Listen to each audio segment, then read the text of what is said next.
Hello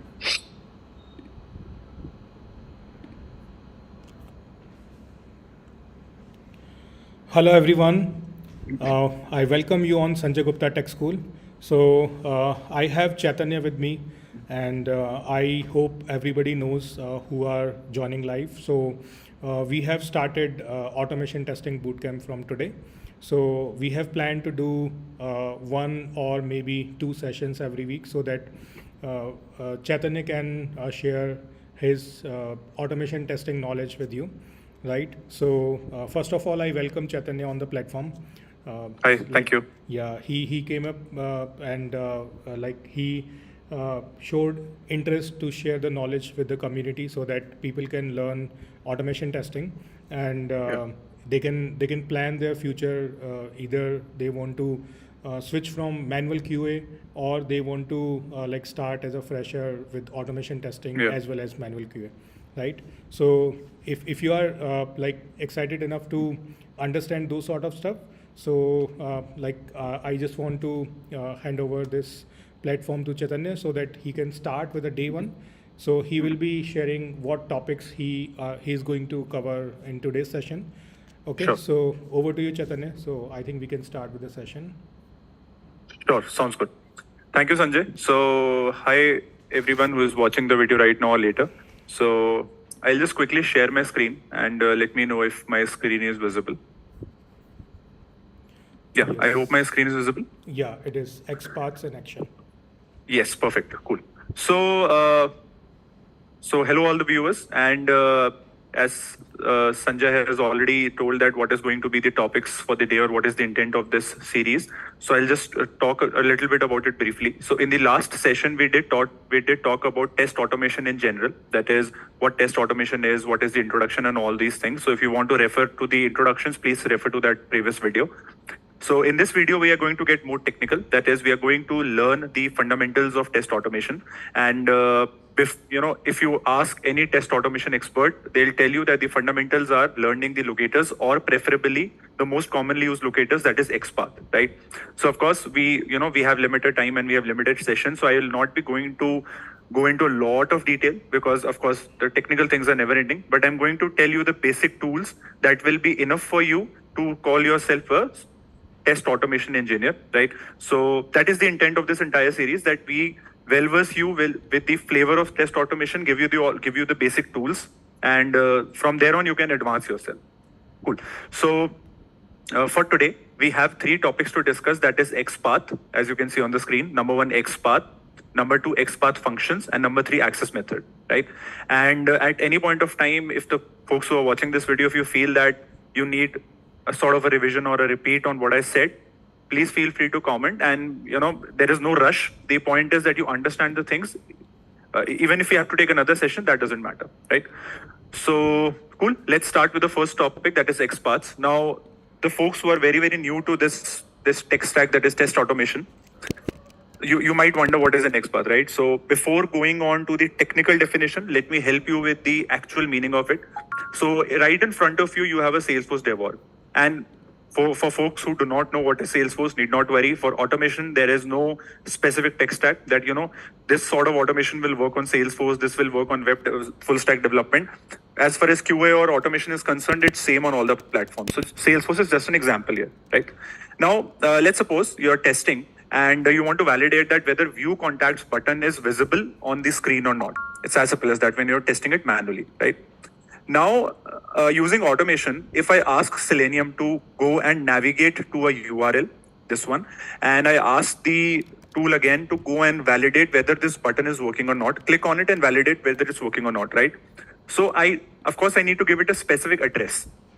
It is very similar to how you live in your residential colonies, that you have a specific address, and if somebody wants to come and meet you, so you have to give them a specific locator or an address by which they can reach out to you. So the same concept applies here in the case of test automation, right? So there are different ways of achieving these locators or getting out the locators for every web element. Every web element, for that matter, will have a specific locator, right? Now, out of those numerous locators, the most common and the most famous one is an XPath, right? So all in all, every web element will have every web element will have a locator, and we choose the type of locator which is XPath to locate an element, right? So that is the definition of XPath. That is what an XPath is. Cool. Now let me take you to the deck wherein we are discussing XPaths in detail and where we see how, what are the types of XPaths, what the syntax is, and all these things. And then, of course, we'll see how to write down an XPath as well, right? So, Sanjay, till now, do we have any questions from anybody? I don't see any question. I think we can continue. Got it. Cool. So, what is an XPath? I honestly do not believe in just reciting the definitions. I helped you explain the significance of XPath, but yes, for now, you can refer to this definition that says it is used to select nodes or node sets in an XML document. How do we do it? Let me take you to the UI once. And as a test automation engineer, this is something that you'll have to do again and again on a repeat mode. That is, you right click on any element and you select inspect, right? And that is where you have the entire DOM to you. So this is basically the, I would say, the master of all the web elements which are on the web page. It's in the code, right? So you have to write down your XPath here. So next time when you're going for an interview or you're going for anything and somebody asks you that, you know what, navigate to this website and help me write down an XPath. So the first thing that you'll do is you'll go to that web page, right click on inspect, and then you have the DOM in front of you. As simple as that, right? Now let me help you with the idea of XPaths or with the idea of locators in general. So let's start from HTML, right? This is the parent. Then you have head and body. Then in body you have different divs, that is different sections or subsections. Then in div you have another div. Then of course you have another div, and this is how all the elements are nested into the DOM in a hierarchical manner, right? So XPath will help you locate an element. It will generate the location of an element, which will in turn help Selenium to go ahead and perform the execution on it or perform the action on that particular element, right? So for example, we were talking about view contacts, right? So if you want to locate an element, that is, if you want to locate the DOM of an element, what you do is you right click on this extreme left button, which is select an element in the page to inspect it. You right click on it. You navigate to any button which you want. It highlights it for you as well. You click on view contacts, in this case, in this example, and this is the line which tells you the address, the tags and everything which is present, right? So it is a hyperlink because it has this is basic HTML. For hyperlink, it's say for button, you will have the button tag, right? And then you have the view contacts text here. Cool.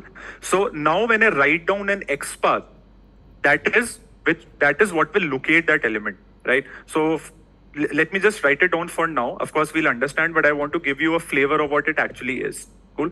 So what I did to open this particular input field is I pressed Control F for Windows folks and Command F for Mac folks, right? It's one and the same thing. So I press on Command F and then I write it as /A text is equals to this, right? So let me just minimize it once. Cool. Right? So if you see here, it says 1 of 1. That is, it helped you to locate that element. So now when I give this XPath to Selenium, it will simply go to this web page and it will locate this element, which is view contacts, using this address, which I've highlighted. That is the main concept of XPaths or main concept of locators. Cool.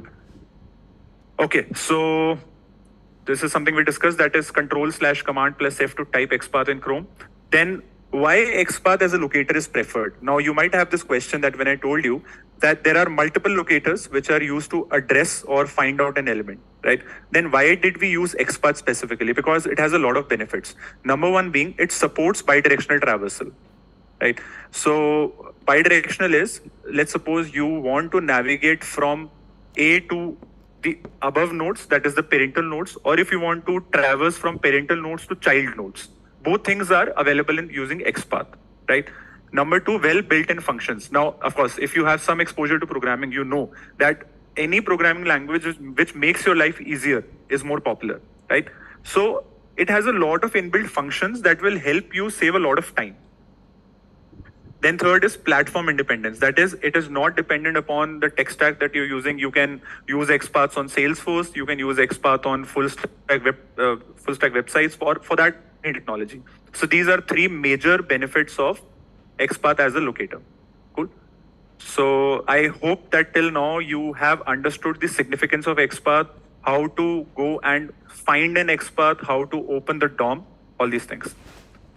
So before I proceed, I hope till now we do not have any questions, Sanjay, right? No. Okay, got it. Cool. So when we are, when there is any new concept, there is always a provision to understand the syntax. And I mean, I honestly believe that a person who does not understand the syntax lacks the clarity to a lot of extent, right? So let us first understand the syntax. And if you have been watching till now, you know that this is something which already has the XPath written in it. So of course the syntax somehow matches to this thing which we have already written. That is a text is equals to view contacts, right? So let me help you with the syntax. Okay, then see. So an XPath syntax will be you have a double slash or it can be a single slash depending upon the situation, but we use double slash. This is something you'll understand in a while. We have a double slash, then we have the tag name. Now what is tag name? Tag name is basically the one I've highlighted, that is A, right? Or it can be footer, it can be div for that matter, right? So whatever tags or words are given in amateur language, whatever words are given at this front is something which we call as tag, right? So let's suppose if I want to find the tag for opportunities tab, cool. I have the span tag here. It's as simple as that. So whenever you want to locate tag for an element, you simply scroll to it using this highlighter. That is, let me navigate to campaigns. And I have, again, span. Then if I talk about this line, you have A, which is again the tag, right? So this is the significance of a tag. Then you have the at the rate. You have to always define this. It does not have a specific meaning. This is basically a part of the syntax which already has to be there, right? Then you have an attribute. So what is an attribute? So, okay, cool. Let's refer to this line for that matter, right? Now, A is the tag here, and then you have different key value combinations. So folks who do not know programming a lot, key value is basically, if you understand, it's, let's suppose you have a field and you have a value in it, right? So it's a key value. So it's similar here. That is, the class has a value. So if I try to highlight, see, this is class and this is the value of it. This is the class name. Then you have href, that is again an attribute, and then you have the URL here, which is again the value. Then you have title, tab index, draggable, all these values, right? So basically a combination of this tag plus the attribute and the attribute value makes an XPath, right? Let's do one thing. I already did write an XPath. Let me go ahead and let me, just verify whether what I wrote was right or not. Let us zoom for better understanding. So double slash is there. Then A, which is the tag, it's already there. Then you have text. So text is again an attribute, right? So we already have it. And then the value, which is view contacts, right? So this is the significance of understanding the syntax. And every XPath, it can be a simple XPath, it can be a complex XPath. Every XPath will follow this syntax any day. That is for sure, right? So I hope that till now you have understood the XPath syntax and how it works. Now we are going to have a look at the two types of ways in which we can write down an XPath. And of course, we'll select one. And then let's see logically that which one do we select and why do we select it. At any point of time, if you feel that you have a question or a query, please feel free to stop me right there via comments and I'll answer to it. Cool. So there are two ways to write down an XPath. The number one being an absolute XPath, right? So let me zoom or highlight it for your easier understanding. Yeah, it is visible, yeah. Yeah. So the first point says, in an absolute XPath, it starts with the root of the HTML page, right? And what is root? Let's see. Okay. Let us zoom it out because the work here is done. The root is basically this. That is the HTML from where this entire DOM started, right? So in an absolute XPath, you have to start from the very first tag, that is HTML. Then you have to navigate to its child head. Then again to style.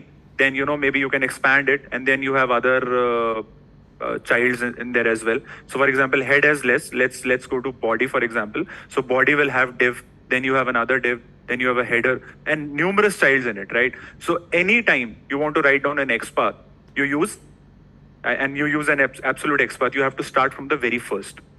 And I'm sure, going by some logic, you must have figured it out that it's a very, very bad idea. If I want to write down XPath for an element which is way in the middle of the page or somewhere, it will be a havoc for me. Let's see an example. So here I have an XPath. Let me first copy it. Cool. So you know what? I got a requirement that write down an XPath for this search input box, right? And someone told me that, you know what, the entire world writes with relative XPath. Let's try it with absolute XPath. Cool. So I have this XPath, and just have a look at the intensity of this XPath, right? Just give me a second.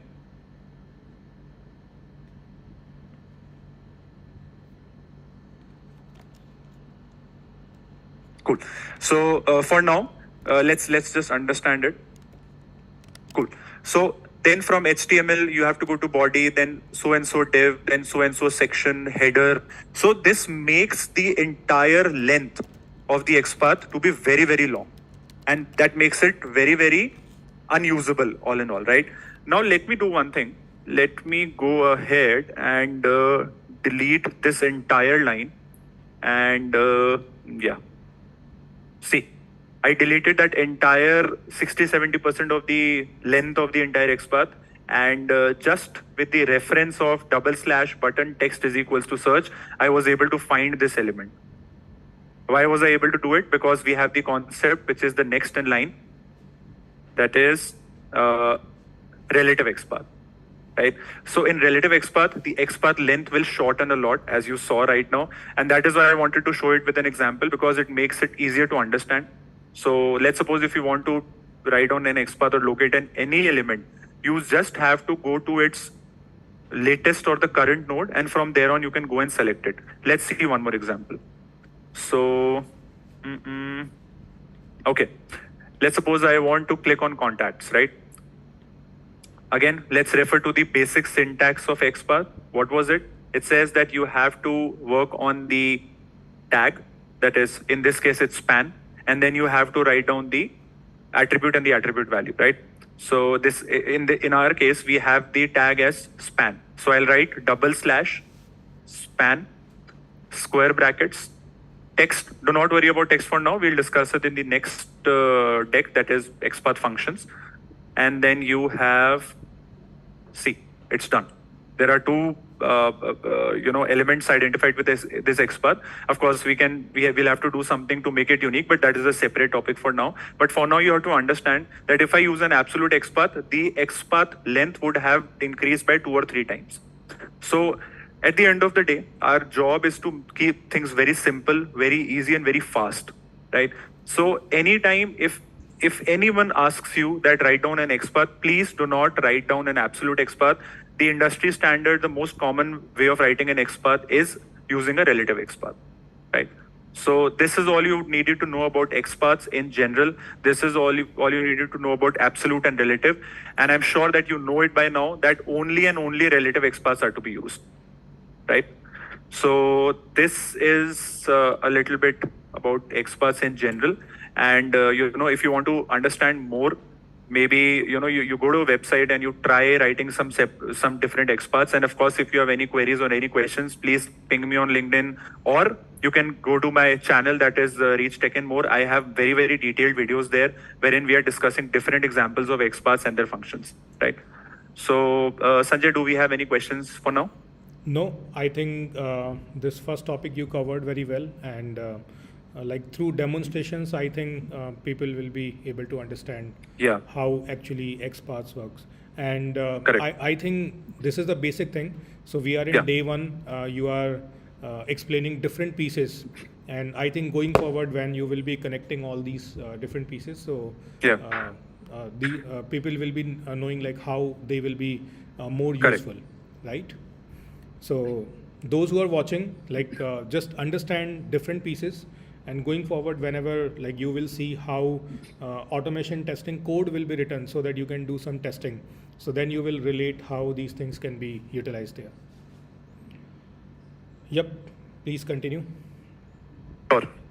Okay, so the next thing that we're going to discuss is the frequently used XPath functions, right? So as you see, as you did have a look till now, that we have that we did write text a lot, right? So how does it identify the text? So it's basically a function of XPath, right? And every good tech stack will have a lot of functions which can be easily used by the people who are using or deploying that particular programming language. So it's very important to understand the functions. Now, before I start, let me tell you that the functions which I've written here, for example, 1, 2, 3, 4, 5, 6. We have 6 XPath functions. Please be very, very clear about it that this is not the only list. This is not the only limit, right? There are numerous XPath functions. There are, I guess, around 50, 60 or more than that. But using my experience, I did find out the most commonly used XPath functions, and I wanted to give you an idea of how the functions look and what are the different powers that these functions have. If you want to get a better understanding of such functions, please, of course, and see, in this thing, there is no access that you only go to my channel. You have numerous resources on the internet. You can refer to any of it. Go to my channel, reach out to me on LinkedIn in case of any specific queries, or find any resources on the internet. The intent is to help you out, right? So cool. Let's refer to the first function for that matter, that is contains. So I hope that this word is self-explanatory. That is, when we do not refer to a specific or the entire word, and we just want to use a part of it and then identify an element, that is when contains will be used, right? And it has been my experience that explaining someone or when training folks, if you explain them with examples instead of the theory or syntax, it gets better into their heads. So what I'll do is I'll copy this example that I've already written, and I will show it to you in practical, right? Cool. So let us go here and let me paste this XPath for that matter, right? Okay, I will zoom it a bit.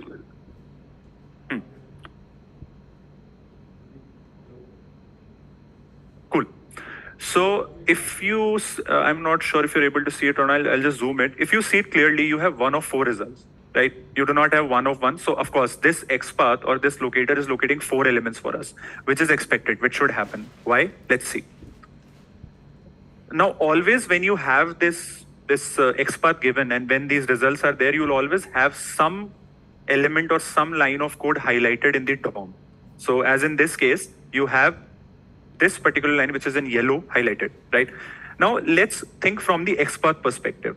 So you have a tag which is you have a function contains, which we are learning right now. But till now we have learned that there is always an attribute and an attribute value, right? So the attribute is class, where my cursor is right now, and the value is slds-card_footer-action. This is the class name, and we have put the same here, right?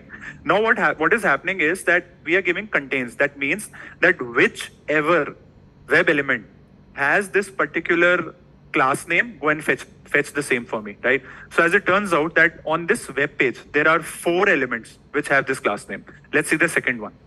See, another.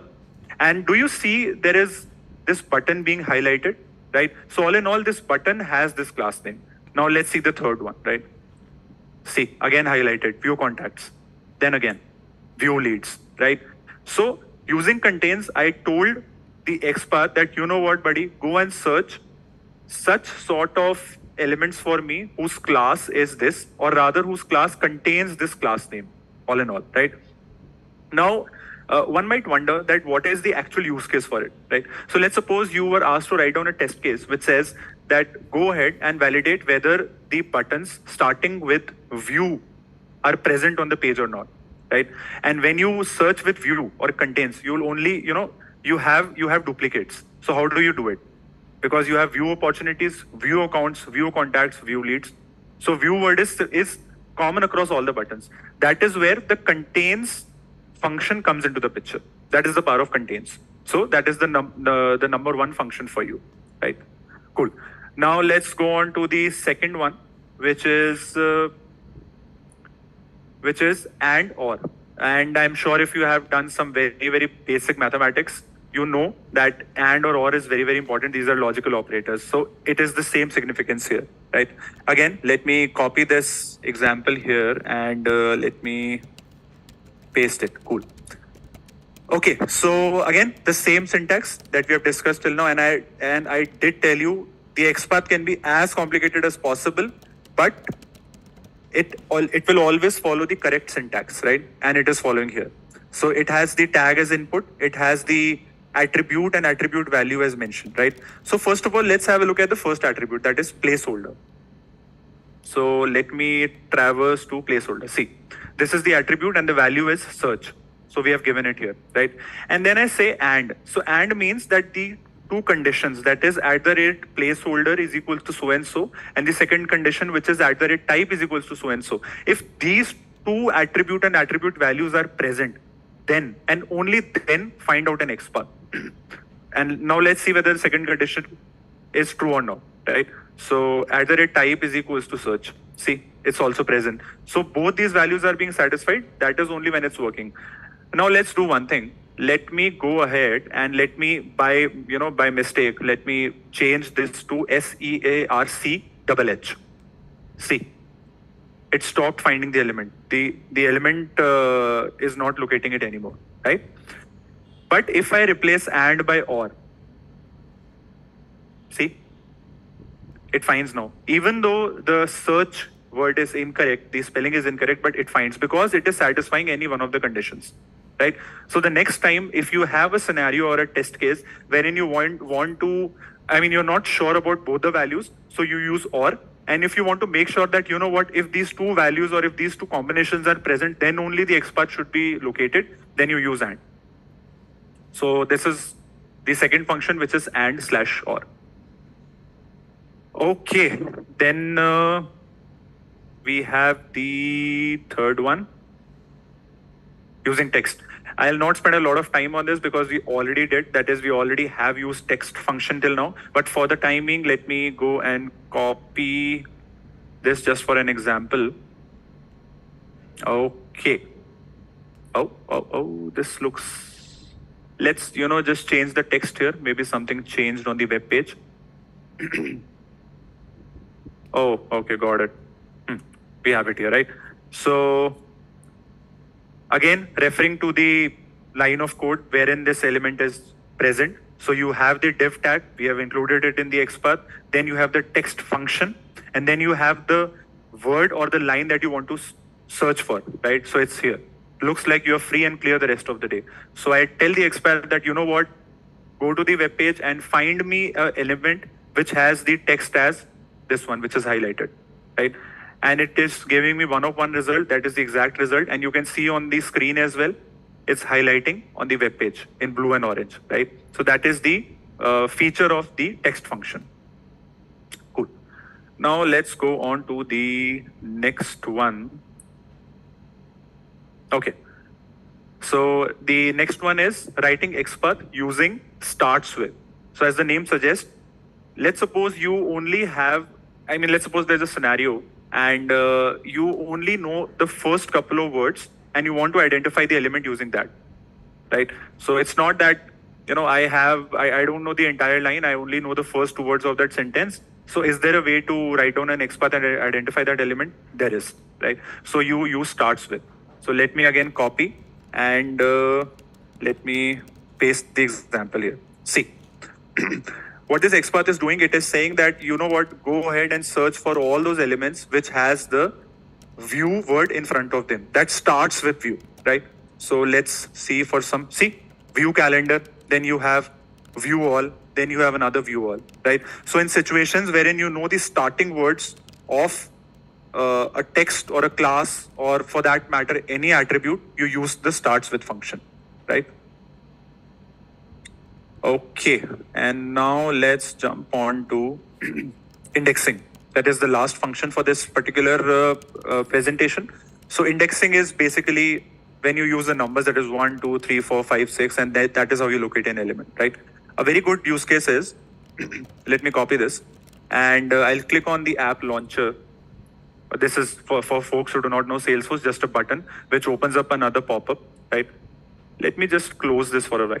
See, now the use case says that, you know what, go ahead and search for an app or a button or a link which has the word service in it, right? Or rather it says only service. That is, I only want to click on this tile, which I'm highlighting right now. See, this one. Okay, cool. Yeah, this one, right? And now the problem is that you might have some other apps also which have the service written on them, right? So that is where indexing helps. Let's see, how am I saying it? Let me go and click on inspect. What I'll do is, cool.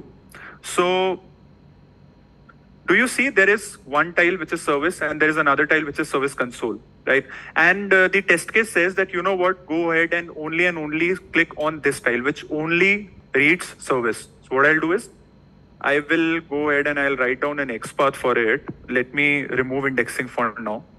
See, there are 6 results because it is going and identifying all the elements which have the service word in front of them, right?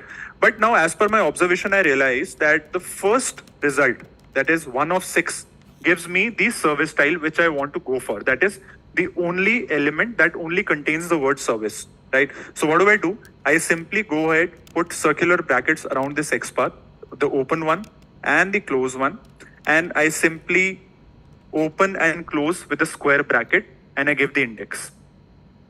So now the results have changed from 1 of 6 to 1 of 1. And now let's see whether it works or not. Say it's working, right? So whenever you have duplicate results and you're very much sure about the indexing, then you always use the index or the numbers. One tip for you for this function, please, make it a point that you're using indexing only and only when you're very much sure about the positions. If you feel that the development team is very prone to making changes on the positions or on the indexings, please do not use it, because as soon as the index changes, your code will break. So always try it with some other methods. And if it's not working and if you're sure that the index will not change, then only go ahead and use indexing. Right? So these are some very basic XPath functions that you had to understand. And I hope that these functions are very much clear to you. What I would suggest from my end as a practice is that please go ahead, search for more functions and try writing these XPath using these functions at your end. Right? So yeah, I think that is all from my end as far as the functions is concerned. And Sanjay, of course, I had 1 or 2 more texts to discuss, but I think that this for now is enough for folks who are new to this domain. So we'll stop here. And the next session, we'll discuss more topics regarding test automation. Okay. Absolutely right. Because this is day 1, and we don't want to share too much knowledge on day 1 itself. Correct. So maybe in our upcoming session, you can cover a few more topics. Yeah. So I think you covered 2 things. You explained XPath and along with whatever functions we can use with XPaths. Yeah. I was also able to relate because I'm from developer background, so I'm able to relate it correctly. But one suggestion, those who are from not development background, don't think it is difficult. It is very easy. So whatever Chaitanya demonstrated, so you can also do all the demonstrations if you are from a non-development background, right? So if you are a manual QA and you want to become automation tester, right? So you need to follow all the sessions, whatever he is demonstrating. And I would suggest go to his channel also. Chaitanya, can you show your channel? Open sure. Tab. Sure. So he already created lots of content in his channel also. So you can go to Tech and More, and there you can find lots of playlists related to that. So from there also you can learn. If you are in a hurry, because we will be doing sessions 1 or 2 in a week, so it will take a lot of time to cover up these sessions live. So if you want to watch recorded sessions, they are already available. And through practice, anyone, whether they are from a QA background, BA background, or project manager, if you want to become an automation tester, you can easily learn automation testing, right? And I saw one person, Deepak. Deepak is from development background and he is willing to move to automation testing. So I think he will be very quickly able to learn automation testing because he already have that development background, right? Yeah, for sure.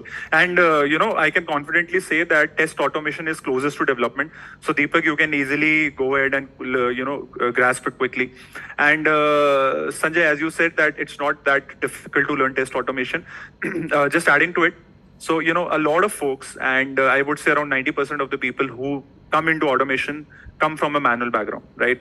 So at the start of my career, even I, for a couple of months, even I was given a functional project, right? And let me be very honest, learning functional and being an expert in functional is also very, very important. So please do not underestimate it.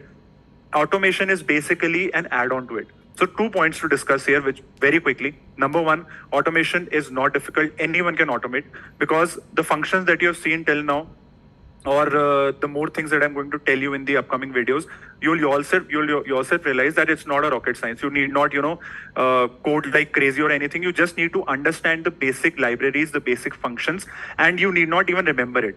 Nobody, a person who's coding, and Sanjay will be able to relate, nobody has the syntax by heart. Nobody knows the functions by heart. Right. You have to, using these videos, you get a flavor, you get a taste of what's happening, you practice. And whenever you have to implement something, you simply go on Google, or, you have chat GPT and all these things nowadays. You simply have to put your query and you get the answers. But yes, to understand what is written in that answer, you have to have your basics clear.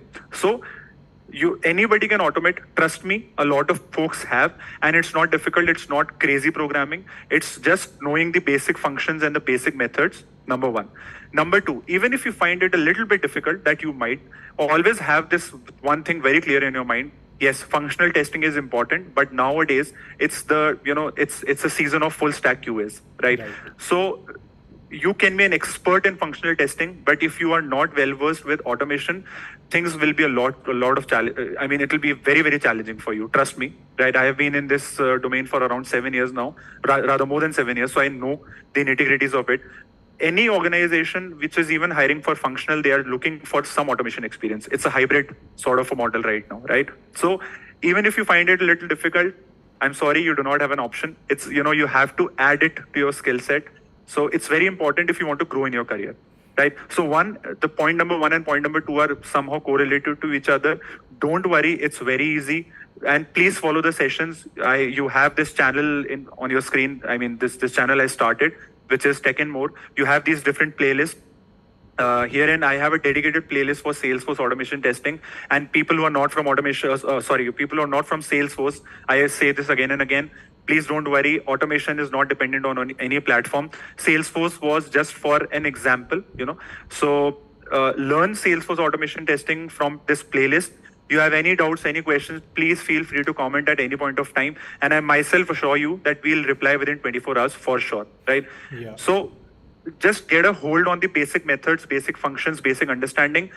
All in all, just understand one thing. You have to turn your manual test cases or your functional test cases. I'm sorry, nothing manual about testing. Your functional test cases into automation. You know the methods, you know the procedures, you know the expert, you will be able to do it. You just give 2 to 3 months of dedicated effort in depth, and you will be able to do it. That is for sure, right? So, I mean, I hope that these words help you, give you some motivation and give you some clarity. So, right. Yeah, and I think, Sanjay, that's it. And please, guys, it's not only about my channel. You can learn from anywhere. You need my help, please ping me on LinkedIn. In the last session, Sanjay, there was one person, very experienced. She had to quit a job due to some personal reasons. She reached out to me on LinkedIn. She was preparing for an interview on from Salesforce. So she needed some help, right? So I took a couple of mock interviews for her. And the good thing is that she has got an offer from one organization, right? So there is, I mean, nothing for my channel or nothing for any specific motive. The only thing is that I am here to help, and so are you, right? So if you feel that you are stuck anywhere, please feel free to ping me, and I'll try my level best to help you out. So that's it. Thank you, and see you in the next session. Yeah, one question from Himadri. She's asking, is it possible to implement Apex with Selenium? Like Java with Selenium or Python with Selenium is already there. So can we do Apex with Selenium also? see, Apex with Selenium implementation is not there. Of course, you can do it with Java, Python, Ruby, and I think with C++ as well. But trust me, you need not be an expert of all implementations. You only have to know Java, which is sufficient. See, of course, Python and all these things are there in the market, and of course, there is a demand for Python as well, right?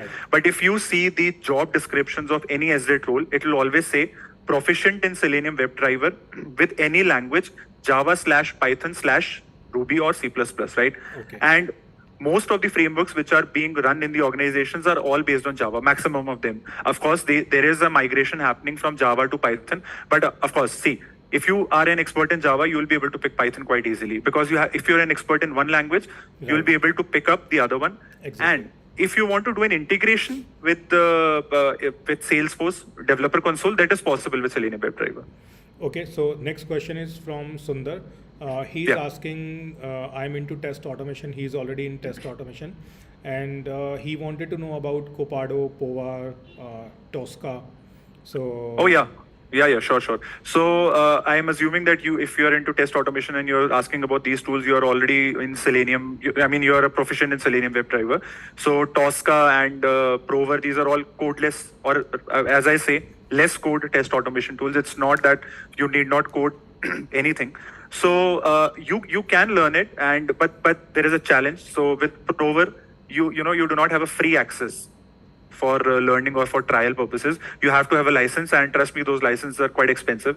So if you want to learn about codeless tools, I can share. The good thing is I can create a video on it on my channel, and I can tell you some very famous codeless tools which are free of cost to learn as well. That is, you get the trial version, and out of 3 or 4 such tools, which one should you learn first? So I can help you with that. Yeah, I think it will be helpful for folks. Yeah. Okay. So I think it was very well session. You shared a lot and motivated as well. So I hope it will help people to learn how they can become automation tester. So guys, please go and explore the channel. He created lots of content with all the hard work, whatever experience he has gained from last 7 years. So all the experience is available in his channel. So do watch, and on this platform you will be having lots of sessions delivered live. And just one request, please, whenever it is generic request from everybody, like whenever you go on any YouTube channel and someone is sharing knowledge free of cost, so just like the video, right? Because YouTube algorithm works around that. So if you like the video, so automatically we get more reach, so that more and more folks can be benefited with it. Yeah. Okay. That's right. So do like the video, and if you like this day 1, so do join the day 2 as well. You will be getting lots of knowledge from there. And I bet nowhere you will find live sessions on automation testing. So I really want to thank Chaitanya. Like, he came up and showed interest. Like, I want to share the knowledge with the people. So just utilize this, and so all the best those who want to become automation tester.